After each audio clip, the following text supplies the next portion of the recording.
This week's episode is unlike any I've shared before. It's a pause from the usual conversations, stories, and laughter. A moment dedicated entirely to my grandmother, my Grandmère, who recently passed away.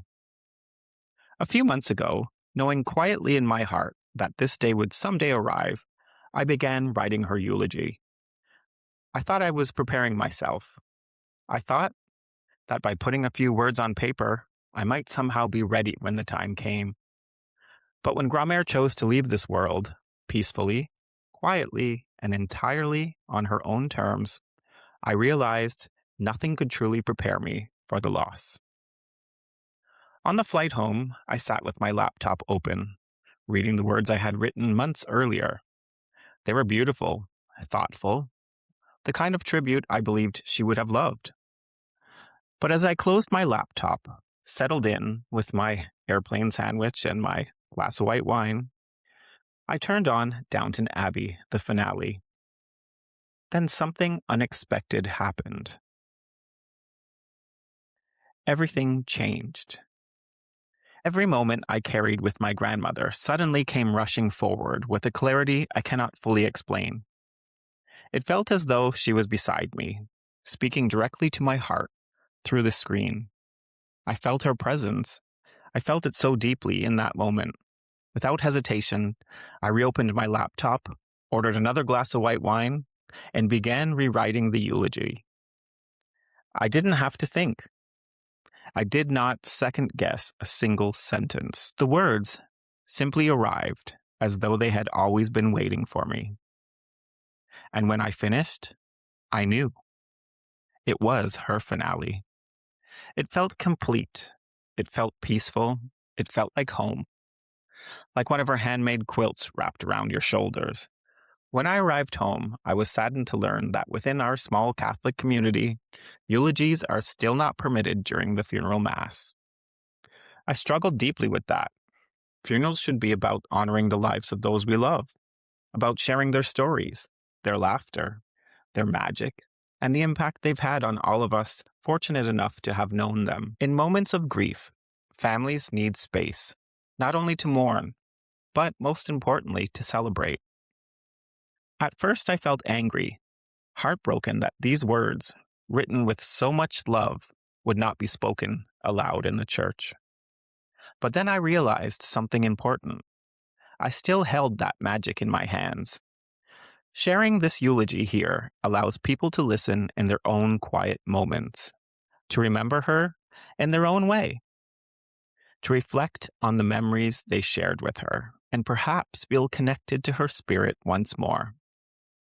And through this podcast, through listeners from all around the world, her story can continue to travel far and beyond the walls of any church. I hope you'll take the 7 minutes to listen. I hope somewhere within these words, you feel her warmth swirling gently around your heart, the way I still do every day. She was an extraordinary woman. She was loving, graceful, funny, strong, and endlessly kind. I miss her deeply, and yet I feel her presence all around me all the time, in quiet moments, in gentle breezes, and memories that seem to arrive exactly when I need them the most. So this episode is for you, Grandmère Jenny. Wherever you are, floating softly around all of us like a gentle breeze, this is your finale. I want to start with something a little unexpected. On my flight home, sitting in seat 20A, I finally watched Downton Abbey, the finale. It had been out for months, and I just never got around to watching it. Life got busy, as it does. But for some reason, it was that moment. And as I watched it, somewhere over the Atlantic, it hit me in a way I wasn't prepared for. There's a scene at the end where the granddaughter is standing alone in the house she grew up in. And you can feel it. Everything has changed. An era has ended. The people who built that life, who filled those rooms with love and noise and tradition, aren't there anymore. And she just stands there, remembering, All the laughter, all the chaos, all the family moments that made that place a home. And then her grandmother appears. They don't say anything. There's no big speech, no dramatic goodbye. She just looks at her and smiles. And somehow, that smile says everything.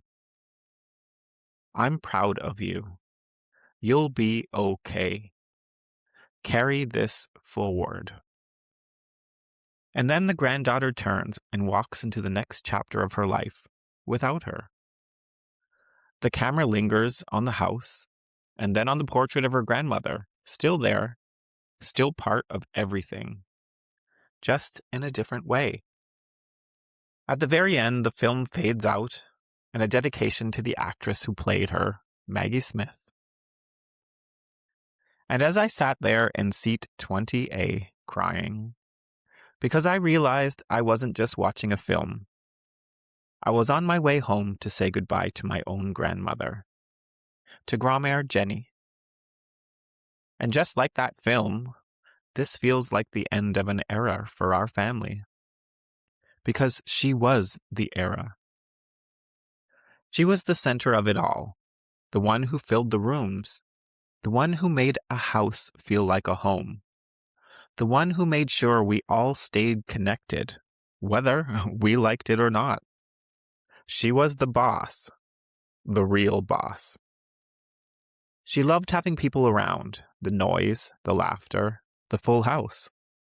That was her version of happiness. And her grandchildren? We were her pride and joy. If you were one of them, you already know you were her favorite. And somehow she made every single one of us believe it.